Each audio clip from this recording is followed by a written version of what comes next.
Welcome to my channel. I'm sure all of us want our homes to be clean and tidy all the time, especially when friends drop by or on special occasions, right? As for me, I have to admit I'm a bit image conscious.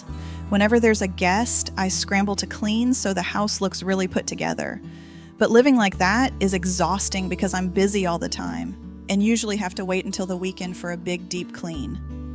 And if friends show up midweek, it's a disaster. I realized I couldn't keep going like that. My goal is the house is tidy every single day, and when anyone comes over, I don't have to panic clean. So I started looking into it, trying different approaches, and settling on simple but effective habits. The result now, my home is always clean and easy to breathe in. And here's how I clean and organize to keep the house neat every day, to keep the house always tidy. And now let's get started.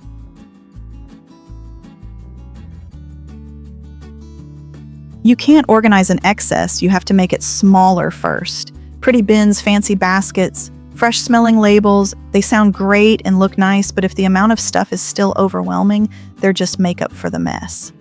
I always start by putting all bins and baskets out of sight, as if they don't exist today.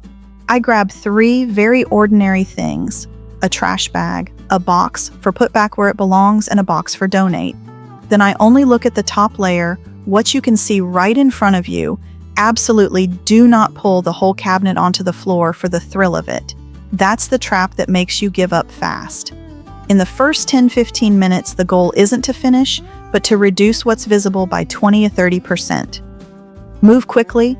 Anything broken, expired, packaging, wrapping, straight into the trash, no negotiating. Anything that already has a clear home goes back to its place. Don't leave it here for now. For now is the keyword of long-term clutter. For items you know you won't touch in the next 90 days, donate them and let someone else use them. With sentimental items, I separate feelings from trash, keep the meaningful part like the photo toss, the outdated or ugly padding like the DIY foam frame, and put the photo with the other keepsakes instead of letting it live on the kitchen counter. A super concrete example of how quickly you can feel lighter: if there are 10 items on the counter, simply tossing 3 boxes, 2 expired bills, and 1 broken charger means you've dealt with 6 to 10 items without deep thinking. Suddenly, your eyes feel less crowded, your head quieter, and you have momentum to keep going. The only thing to avoid is telling yourself, "Save the nice bins, label them tomorrow," usually never comes. By the time you remember, the bin has become a professional clutter hider. Also, resist dumping everything onto the floor to clean once and for all, because overload will swallow your willpower in 20 minutes. Only when everything has thinned out and the categories are clear in your head should bins and baskets come into play. Label by how you'll search quick fix power adapters. Papers to handle this week. Not vague labels like miscellaneous. Labels based on search situations let your brain take the right shortcut whenever you need something. In short, declutter first so the space can breathe. Organizing is the finishing touch, pretty, but only at the right time. The space is breathing now, so let's move to tip 2, the no mess 5-step process to avoid decision brain freeze.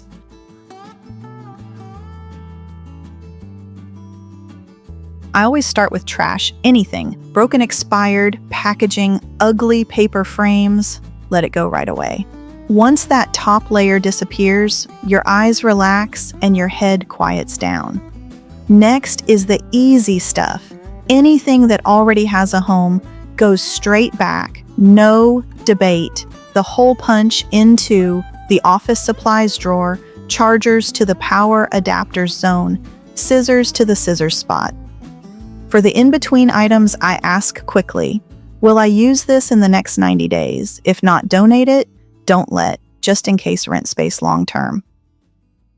The key weapons are 2 golden questions. Where would I look for this first? And does it actually make sense for this item to live in this space? They pull you back to how your brain really searches, not to a pretty Pinterest diagram. Example, a keepsake photo in a DIY orange foam frame. When you need it, you'll think photo, not orange frame. So the frame, trash, And the photo goes to the photo storage decision made no angst. Finally, accept physical limits. When a shelf is full stop, forcing more in isn't organizing, it's failed magic. Pro tip, handwrite those 2 golden questions and stick them inside the cabinet door. Every time your hand hesitates, your eyes will cue your brain to decide. Tidy doesn't come from clever arranging. It comes from the right order, declutter first place, later. Now that only the essentials remain, tip 3, group by the first place you'd look, will help your bins and labels actually work.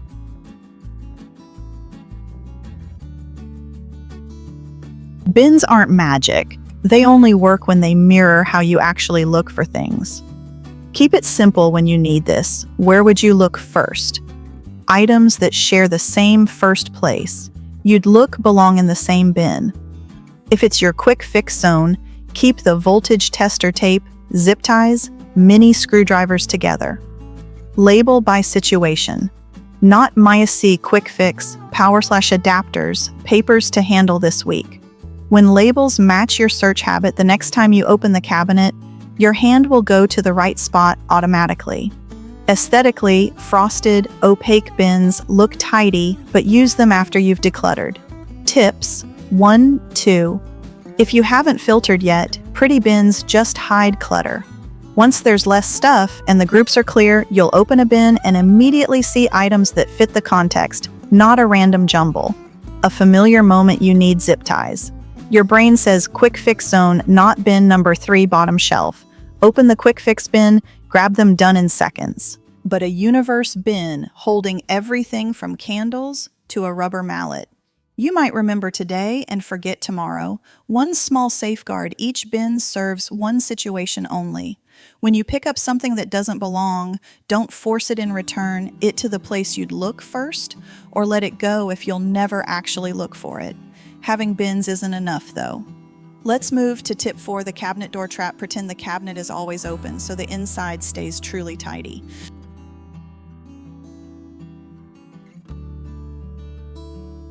Cabinet doors can make us see tidy without actually living tidy. So act as if the cabinet is always open and optimize the inside so it still feels like it can breathe. Start with light and background. Add a slim light strip and keep a light backdrop so everything is clear. Dark spaces always feel cluttered. Put labels right on the shelf edge, visible the moment you crack the door, not on bin lids. Set a rule of 3 per shelf, at most 3 groups bins. Hit the limit, remove something. Use 1 in, 1 out when something new comes onto that shelf. 1 old item must leave, no exceptions. Leave a 2-finger gap at the front so your hand slides in and out smoothly. If there's no gap, that's a sign of overload. Store things upright instead of stacked so you can see the front and pull items easily. Tape a photo of the ideal tidy state to the inside of the door as a reference. If reality drifts, adjust right away. Each night, spend 60 seconds on an open door check open scan. Remove until it looks light again. Rotate seasonal items to overflow storage when they're out of season so shelves don't get heavy. If it still feels overloaded, consider switching to open shelving or frosted glass doors to gently remind yourself to keep it tidy. Closing a door only hides it from your eyes, not from your stress. If you're still unsure how to pick and use, the tips hang tight for the next video. I'll take you through a full real-life cleaning day from A to Z. Next comes the human factor. With tip 5, respect the habits of the primary user.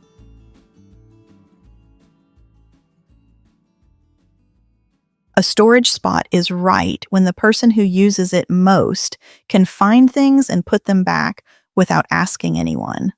Ask directly. When you need this, where would you look first? Then place the item exactly where they said. Even if it's not your preference, keep it that way for 1-2 weeks and watch whether they naturally take and return it smoothly. If they still keep looking in the wrong place, don't force the old layout. Move the item to where their hand actually reaches. Prioritize convenience. Set things at a height that suits the main user. Make the take while return path obvious, and label using the words they use every day. If they say fix it stuff, the label should say fix it, not a fancy term. Tape a small list inside the cabinet door, first place to look for the whole family with 5 to 7 frequently used items and their fixed locations. The goal is simple. Whoever uses it can find it and put it back on their own. If that's not happening yet, ask the same question again and adjust until it matches their habit. To keep counters from getting messy again, move on to tip 6, counter discipline.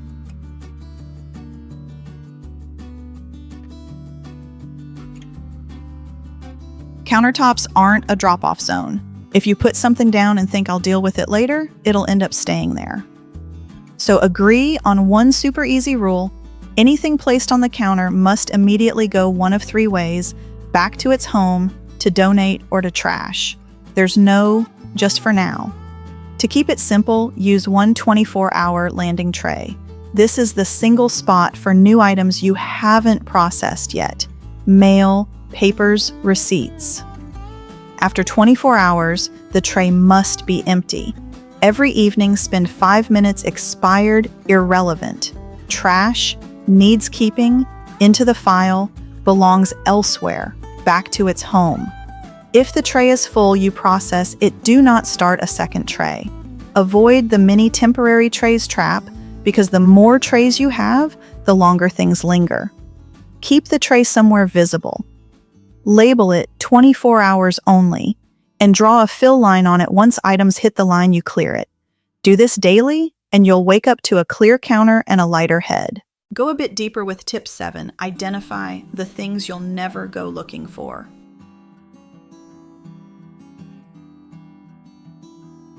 If your brain has no path for finding an item, you can't name a specific shelf or drawer, it doesn't belong in this space. Ask yourself, when I need this, where would I look first? If the answer is, I don't know, or I'd probably ask someone donate it or move it to off-site storage, don't fall for the just-in-case trap. Use the 90-day rule. Anything you haven't used in 90 days and doesn't have a clear first place you'd look, let it go. Still unsure? Park it in a decision zone with a date. If you don't touch it in 30 days, decide to release it. To kickstart right now, do a 60-second sweep. Toss the first 5 pieces of trash you see. Return 3 items to their homes. Choose 1 item to donate. Apply the 2 golden questions to stuck items. Where would I look for this first? Does it make sense for this to live in this space? Then empty the 24-hour tray. Keep your gains daily with tip 8, mini resets, morning and night, 3 minutes plus 7 minutes.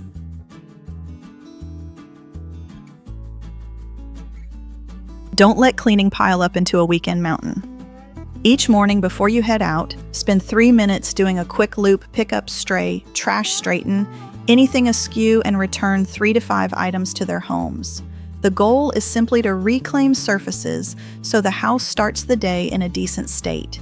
In the evening, spend 7 minutes to close the books, empty the 24-hour tray, wipe the counter, and tackle one small spot: a drawer, a shelf, a basket. Set a timer to avoid spiraling. When it rings, stop, continue tomorrow. To make it stick, anchor mini resets to habits you already have. After morning coffee, Ilgujar 3-minute reset. After dinner, EQ's a 7-minute reset. Keep a small trash bag, a cloth, and the 24-hour tray in fixed spots so you can jump in without prep. If you live with others, split microtasks clearly. Person A empties the 24-hour tray. Person B returns items. Person C wipes the counter. After a few days of consistency, you'll wake up with a lighter head and go to bed without that I owe the house feeling. Now that the rhythm's in place, reduce friction further with tip 9, the one-touch rule.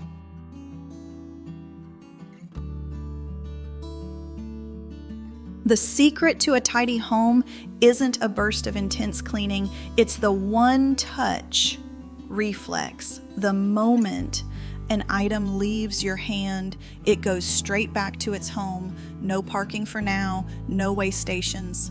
If something keeps drifting around, pins, scissors, remotes, charging cables, That's a sign it doesn't have an address yet. Give it one within 7 days, pick the most convenient spot, add a simple label, and commit to returning it there every time. After a week, your body will grab and return to the right place without thinking. When you catch yourself about to drop something just for now, pause and ask, where's this item's home? If you don't have an answer, today's job isn't cleaning, it's creating a home for it. To remind yourself, stick a small note at eye level, put down eels, put away. This rule is powerful because it blocks clutter at the source. No temporary parking, no permanent pile. Items in transit need a tidy dock. Tip 10, set up an in-out station.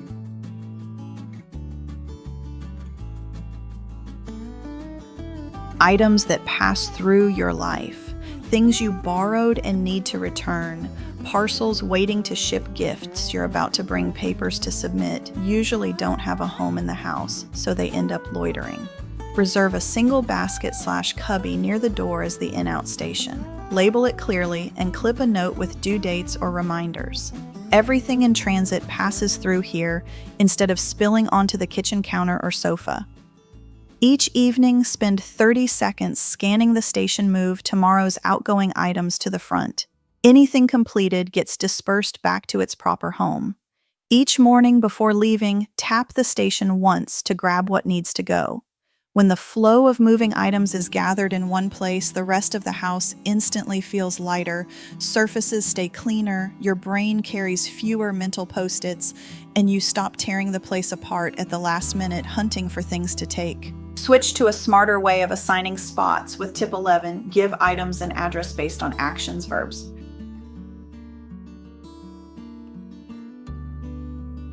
Instead of sorting by room or vague categories, organize by the actions you do every day. When you think make coffee, your brain wants one spot with the kettle, coffee sugar stirs, and mugs everything within arm's reach. When you think quick fix, you want tape screwdrivers, a voltage tester, zip ties, all together. Label zones with verbs like brew, cook, fix, head out, study, pay bills. So whenever you need to do something, your hand goes to the right place without rummaging. Start with the 2 to 3 actions your household repeats. Most gather the exact tools that serve each action and place them within 1 or 2 steps of where you perform it. Use the setup for a week, then watch your natural reach path and tweak height/distance for comfort before you lock in permanent labels. Once these action-based addresses are running smoothly, you'll spend far less time hunting, and you'll see fewer wrong spot drop-offs around the house. Now on to paperwork. Tip 12, a scan and handle station so nothing piles up.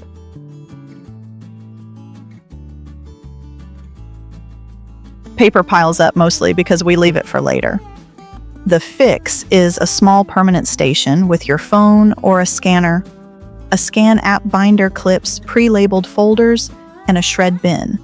The workflow is super short as soon as you receive a document. Scan it and save it to a named folder. Warranty monthly bills, school, etc. If it requires action, set a phone reminder. Pay by date call submit. Then process the paper hard copy to keep, clip into the matching folder, no longer needed, shred. Each sheet takes 1-2 minutes, so there's no pending pile. Later to find anything, just type a keyword. Your counters stay clear because paper doesn't linger overnight. To make the habit stick, place the scan and handle station where you usually drop your bag when you get home and pair it with your 7-minute evening reset. Keep shelves light year-round with tip 13 seasonal rotation plus a next season box.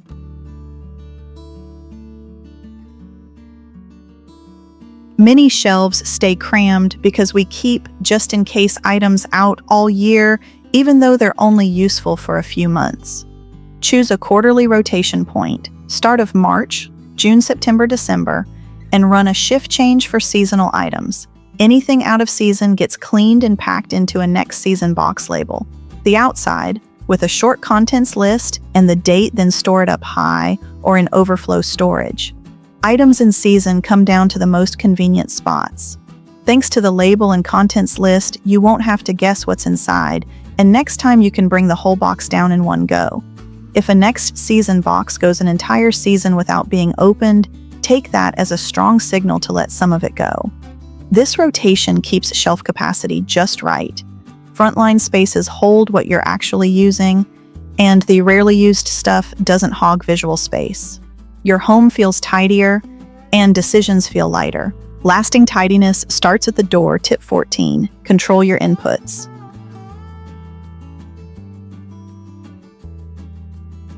Homes get messy, mostly because we let too many new things in without deciding their spots first. Set up a simple intake checkpoint before bringing anything in. Ask 3 questions. Where will it live? How often will I use it? Who's responsible for putting it away and returning it? If you can't answer within 10 seconds, don't move it to the front line either. Don't buy it or park it in overflow storage until decided. When you do keep something, test the spot on the spot. If putting back feels natural, keep it. If it's awkward, choose a better place. Finally, enforce a 1-in, 1-out rule at the door. Whenever a new item enters a zone, an old one leaves. Good input control means far less firefighting later. Touch every area consistently with tip 15, rotate zones on a fixed schedule.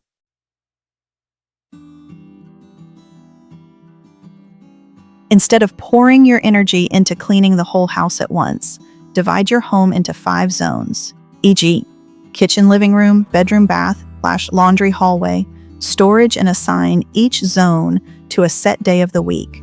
Spend just 10 to 15 minutes on the days zone. Toss visible trash, return out-of-place items, restore each item to its first place you'd look, and give the main surfaces a quick wipe. Keep a small calendar in a visible spot and check boxes when you're done to build momentum.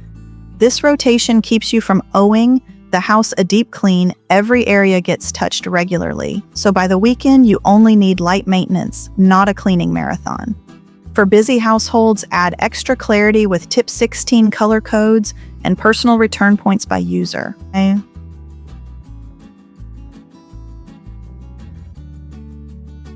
In a multi-person household, item mix-ups are normal.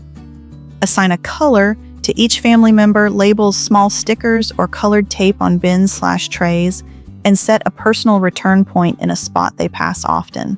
For example, a child's colored basket for school stuff and small belongings, a dad's colored tray for wallet, keys, cards, colored hooks at heights appropriate for each person.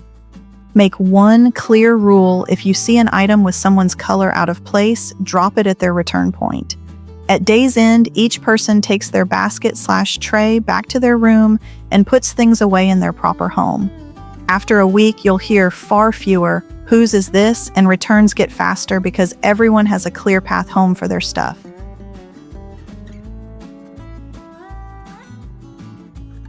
To wrap it up, a tidy home doesn't come from organizing cleverly, but from letting go of the right things, putting what's left in the right place, and keeping a few small daily habits. I hope these tips help you breathe easier, wake up to a calmer corner in the morning, and wind down with a bit more peace at night. If you try them, tell me which tip you'll start with first. I'd love to hear your story in the comments. If you found this helpful, please leave a comment, subscribe so you don't miss new videos, and share this with family or friends who are struggling with clutter. Who knows, your share might help another home feel lighter. Thanks for watching to the end. See you in the next video.